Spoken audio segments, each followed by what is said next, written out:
The night of looting in the city of Philadelphia continued into the early morning hours. Police were busy responding to retail theft and break-ins from West Philadelphia to Northeast Philadelphia. The chaos started in Center City last night when a large group of juveniles began looting store after store. And just like that, it's happening again. After a judge dismissed charges against a police officer in the shooting death of Eddie Irizarry, Philadelphia erupted in looting and juveniles were going absolutely crazy. There was somebody live streaming herself committing the looting who ultimately ended up getting arrested, which, by the way, I was very satisfied to see. But yeah, it's an absolute disaster in Philadelphia. We got to talk about it. But before we do, I just want to say thank you to everybody who signed up over on actualjusticewarrior.com/join. Give me the money. Give me the money. Okay. And thank you to the podcast listeners, Spotify, Apple, and Google's podcasting platform. Then a caravan of people started riding around the city, targeting more spots. Police began pursuing one group and were able to stop them at Sellers and Oakland Streets in the Frankford neighborhood. So we have absolute chaos in the city of Philadelphia. And I have to be perfectly honest, this caught me completely by surprise. I was looking for the origin point of this. And apparently, according to many people on the internet.com, this had to do with a judge dismissing a case against an officer who was involved in a shooting of somebody called Eddie Irizarry. Now, I'm not familiar with the details of this case. However, I am inclined to believe that this is connected. Overall, more than a dozen people were arrested, but interim Philadelphia Police Commissioner John Stanford was clear to point out the lawlessness is not related to an earlier peaceful protest. Those demonstrators who took to Center City streets were protesting a judge's decision yesterday. In that case, she dismissed all charges against former Philadelphia police officer Mark Dial in the deadly shooting of Eddie Irizarry. The lawlessness is not related to an earlier peaceful protest. Specifically because the police chief went out of his way to say this had absolutely nothing to do with the peaceful protests involving that situation, which to me sounds like the same nonsense we were fed related to the Black Lives Matter riots. This is cell phone video. Police making arrests at the Lululemon on Walnut Street. Authorities investigating reports that a caravan of vehicles moved around the city with followers jumping into the lawlessness. Cell phone video shows the chaos. People with arms full of clothing and electronics. You see them hauling them down Center City streets, loading the goods into cars. The looting started shortly before 8 p.m. 911 calls started coming in about a large group, possibly as many as 100, moving through Center City. Around 8 p.m., cell phone video shows a group of people taking merchandise out of a Chestnut Street Foot Locker. Now, the videos of this are absolutely crazy, and honestly, the local news is downplaying it with the footage that they're showing, so I'm gonna bring you some of the more insane footage that they're not really displaying in this local news segment. As you saw, they showed you what went down in the Foot Locker. However, there's also the looting of this Apple store, which you can see for yourself is absolutely chaotic.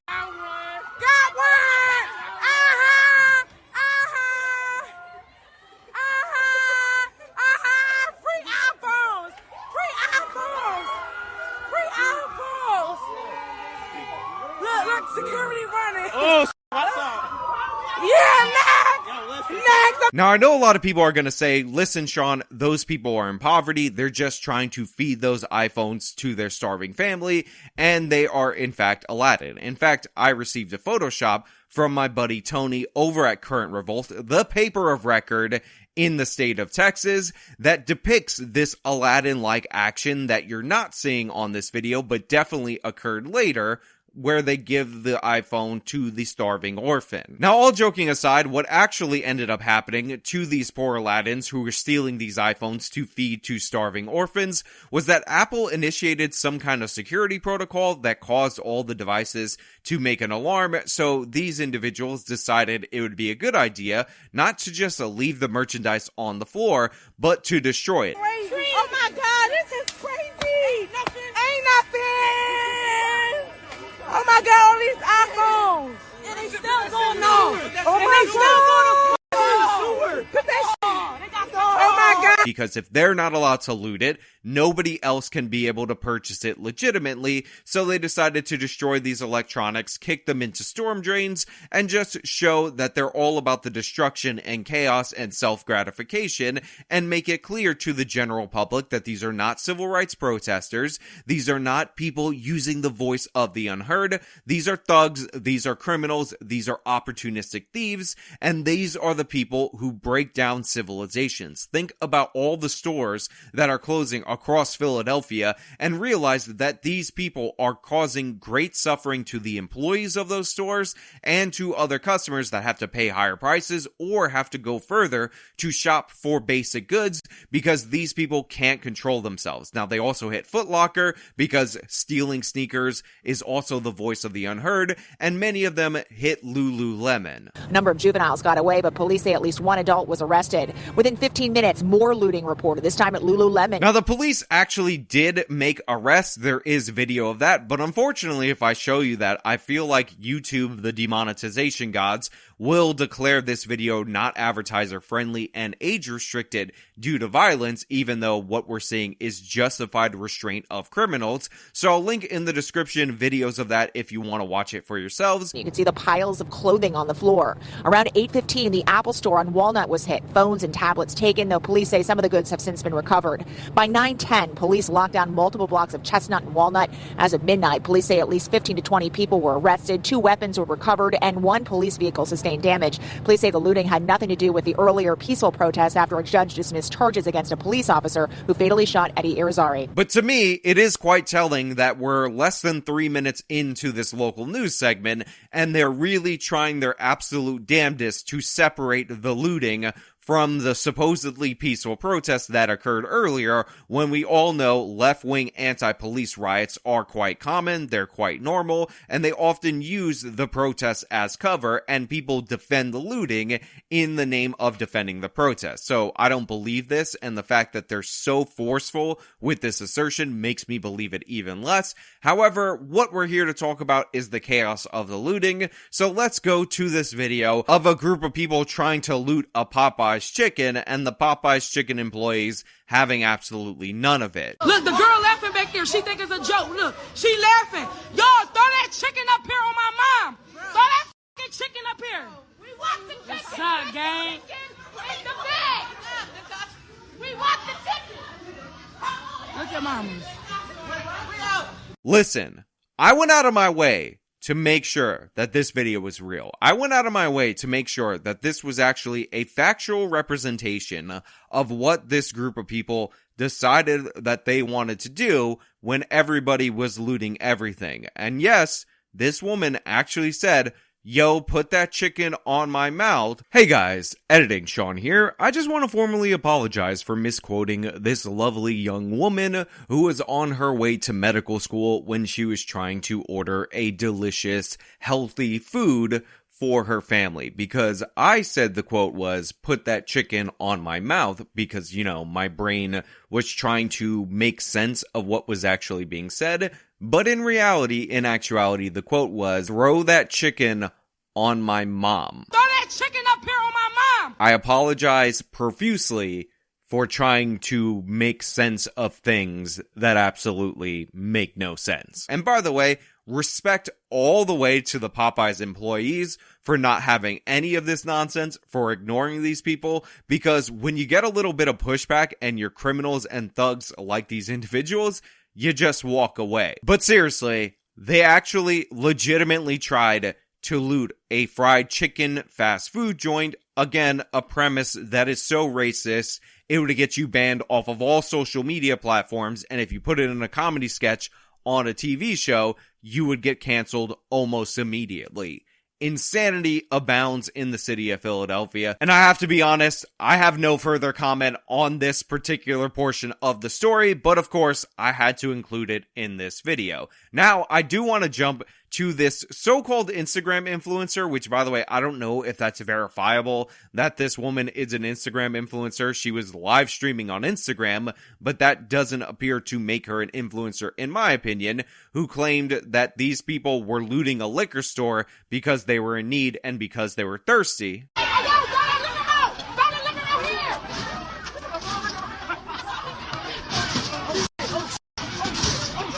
Everybody must eat. Everybody must eat. Everybody must eat. Everybody must eat. Yes. Everybody must eat. Everybody must eat. Everybody must eat. Now look, it is unbelievably, ridiculously stupid and over the top to live stream yourself looting a store, looting multiple stores, cheering on the looting. And by the way, I've seen a still image because they were looting a liquor store where she has a bottle in her hand. It is ridiculous. It is absurd. It is insane in every possible way. And I don't know if you guys are aware of this, but when you do live stream yourself looting in a city, there is a possibility that the police will see that live stream and arrest you. And unsurprisingly, this absolute dopey woman, Folks, all this cops coming. Oh yeah, the cops coming.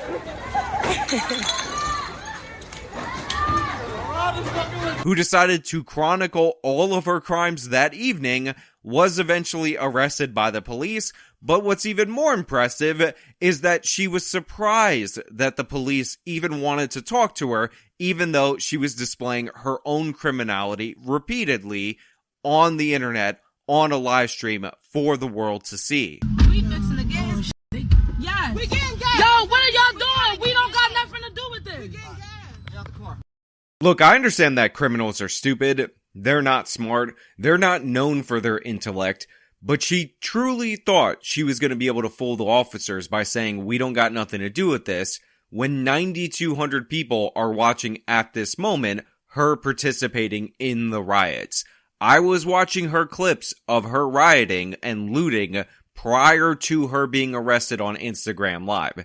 And also, her dopey face after she was booked is hilarious. Aw, what a little crybaby. Try not stealing on a live stream next time, you complete and utter buffoon. No wonder your nickname is Meatball. Now look, while I'm happy to see the police making arrests, and good on them for arresting this dopey Instagram live streamer who live streamed her own criminality, I'm not looking forward to the potential future lawsuits that we're likely to see that will likely be paid out by the city of Philadelphia, as we saw with the Black Lives Matter riots. And while I hope that doesn't happen, I fear that it definitely will. Now, the damage was quite significant because these people not only loot these stores, but they absolutely obliterate them because it's about destruction and enjoyment for them. So I'm going to go back to the local news segment so you could see the havoc that was wreaked across Philadelphia last night. Matt and Tam, good morning. Yeah, the JD Sports here along Cottman Avenue at Roosevelt Mall, they tore this store apart. You can see all of the mannequins that are sprawled out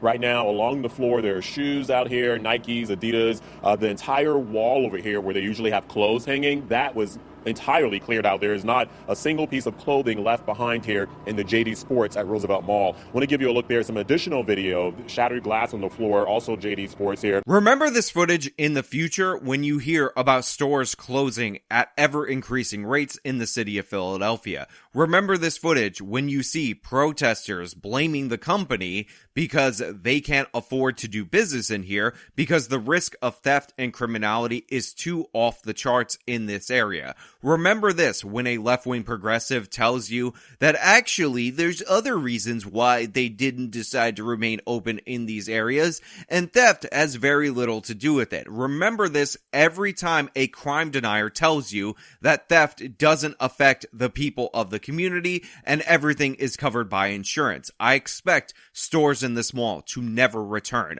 I expect Philadelphia to have more and more closures. I expect businesses, small and large, to pay higher prices for insurance premiums. And I expect more and more businesses to flee cities like Philadelphia in the future. This is the chaos that people asked for when they voted for District Attorney Larry Krasner, a defense attorney who has no interest in prosecuting anyone. This is what criminal justice reform actually looks like. It has nothing to do with not prosecuting people for low-level marijuana offenses, and has everything to do with protecting criminals and destroying society. This is what we saw out on full display. You can pretend that these people are Aladdins, that they're just going to redistribute distribute these goods in the community later, but in reality, we know what's going on. This was an organized attack on the city of Philadelphia. When one string of looting ended up being quelled, they started up in another portion of the city because these people are interested in their own personal gain and they will destroy everything in order to satisfy that niche. That's who these people are, and you can either hold them accountable and acknowledge reality, or continue to deny what's happening and watch all of the businesses flee this area. Watch these people force themselves into a depression, and then have their community leaders talk about how it must be evil white racism that is leading to the lack of investment in these areas. Nobody wants to invest in areas where theft is out of control. Nobody wants to invest in areas where it's completely lawless. You're doing it to yourselves, you're destroying yourselves, and nobody should take the blame except for the perpetrators and the politicians that enable them. But hey, those are just my thoughts. They happen to be 100% right, and if you disagree with me, feel free to let me know your wrong opinion down in the comments below. If you like the video, show them by leaving a like. Subscribe for more content. Follow me on my social media. Support me via the support links in the description of this video. This has been me talking about this insane Philadelphia looting. Till next time.